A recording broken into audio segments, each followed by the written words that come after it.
A situação é gravíssima. Eu diria até que a situação hoje em Minas Gerais é caótica. No momento em que nós estamos aqui, a educação básica está em greve. A educação de nível superior, o ENG e o Unimontes, em greve.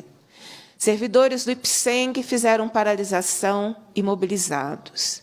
Servidores liderados pela ASTENG realizaram recentemente uma greve. Servidores do DR paralisaram as suas atividades. Servidores da saúde fizeram paralisação, deliberaram por greve, além de toda a mobilização das forças de segurança pública. Não é natural um Estado estar nessa situação. Nós estamos numa grave situação de gestão do governo Zema, do Partido Novo. Porque tantas categorias mobilizadas, paralisadas, nas ruas, em manifestação, significa um grande descontentamento, mas vai significar também a intransigência do governo Zema. Em 3 anos, o governo Zema não estabeleceu um processo sério de negociação. Não tem mesa de negociação, tem judicialização e criminalização das lutas. Todos os movimentos iniciados foram judicializados. O governo Zema não conversa com as suas categorias e leva ao judiciário as demandas para que, pela via do judiciário, os movimentos sejam impedidos de terem continuidade. Porque o governo Zema não conversa e não aceita pressão, e tenta anular essa pressão por decisão do judiciário. O projeto de lei, que ontem tramitou na Comissão de Constituição e Justiça, agora tramita nas comissões de mérito, ele não foi conversado com ninguém. O governo faz anúncios pelo Twitter, por coletivas de imprensa, não conversa com as pessoas que são alvo, objeto daquele projeto de lei. Então, eu vejo hoje o que aconteceu aqui na Comissão de Administração Pública, em conjunto com a Fiscalização Financeira e Orçamentária. Primeiro, a Assembleia assumindo para si uma tarefa de mediação. Eu quero dialogar com as pessoas que estão acompanhando essa comissão numa grande expectativa. E se nós estamos assumindo essa tarefa de mediação, a nossa responsabilidade é muito grande. Maior ainda é a responsabilidade do governo Zema, que não pode permanecer na intransigência. Ontem, deputados, o governo estava no Tribunal de Justiça, numa reunião de conciliação com a educação. O governo encerrou a conversa, não tinha nada para apresentar, não tinha nada para negociar, e saiu, foi embora. Essa postura não é possível a nenhuma categoria, em especial a categoria da educação, da sua importância, mas a nenhuma categoria. Essa intransigência do governo demonstra a sua inabilidade, a sua incapacidade de diferenciar o público do privado. A gente não está nas lojas Zema. A decisão não é individual, a decisão não é de patrão, a decisão é de gestor público. A política precisa ser o lugar da mediação, não o lugar que desqualifica lideranças sindicais, que desmerece a luta das categorias, ameaça servidores em greve e em luta. A situação é crítica. Então, eu vejo esse gesto aqui hoje, que teve aí uma unidade de todos os deputados, na perspectiva de uma efetiva negociação. É essa a nossa expectativa. Tinha grande expectativa com a reunião de hoje. Eu pediria mais alguns minutos, presidente, se eu puder concluir. Há uma grande expectativa das categorias com essas reuniões de hoje. Então, é preciso nós compreendermos, eu queria dedicar os minutos que o presidente me deu para explicar às pessoas então, qual vai ser a dinâmica. Nós estamos apostando numa negociação. O deputado Roberto Andrade, que é líder do governo nessa casa. Deputado Gustavo Valadares, líder do governo nessa casa. Nós estamos apostando na negociação. Nós não estamos apostando no uso da força política para nos derrotar aqui dentro. Porque eu já aprendi na minha vida que, no final, quem sai derrotado é o governo. Nós precisamos de uma mediação. Nós precisamos de respostas às categorias que estão em luta, que têm as suas especificidades. A conclusão é que a tática do governo falhou.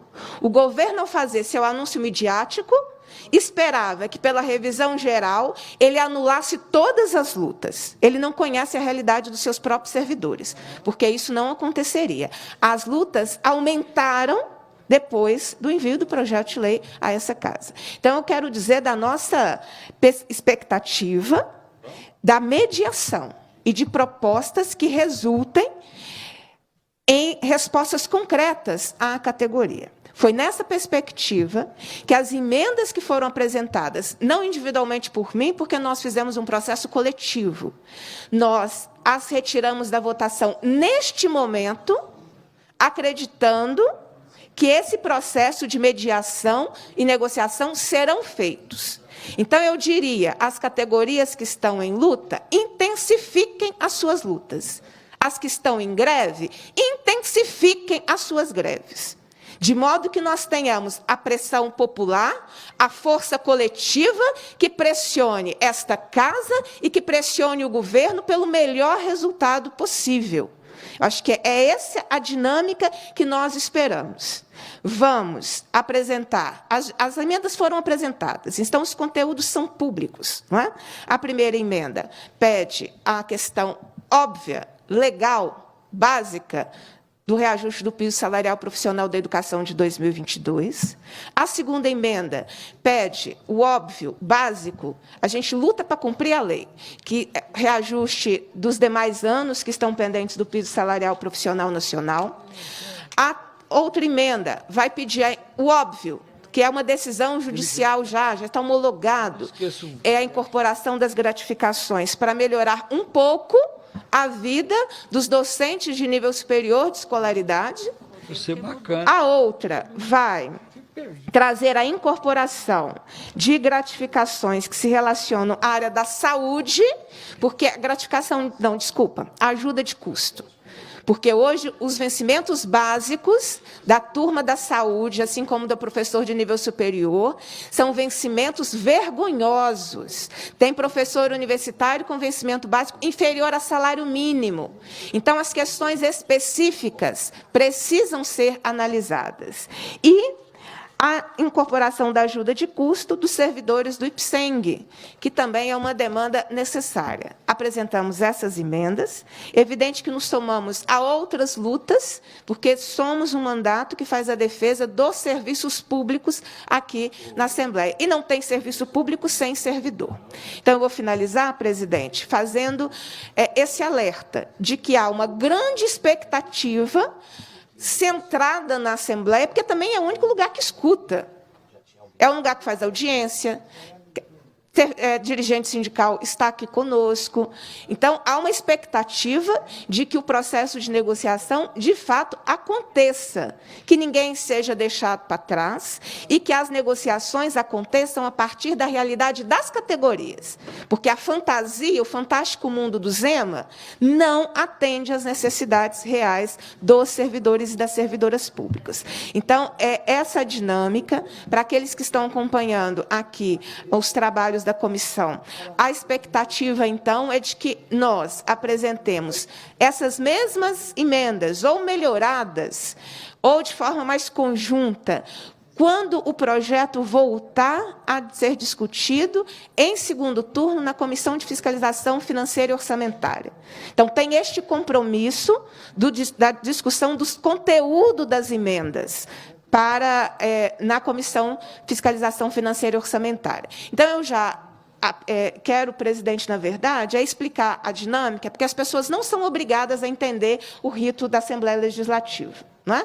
Então, elas têm o direito de saber qual é o rito que será tratado. Então, daqui hoje, nós teremos uma votação em primeiro turno do projeto, A perspectiva é que esse primeiro turno, seja sem emendas e que todas as emendas sejam discutidas na próxima reunião da fiscalização financeira orçamentária.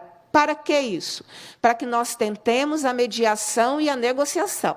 Então, nós temos daqui hoje, dessas duas reuniões que estão acontecendo, até o próximo turno, até a próxima reunião da fiscalização financeira, depois do primeiro turno de votação, para que nós avancemos nas negociações e que nós pautemos a realidade e as necessidades dos servidores e das servidoras públicas. Eu acho que essa é a nossa tarefa, mas me permita reforçar.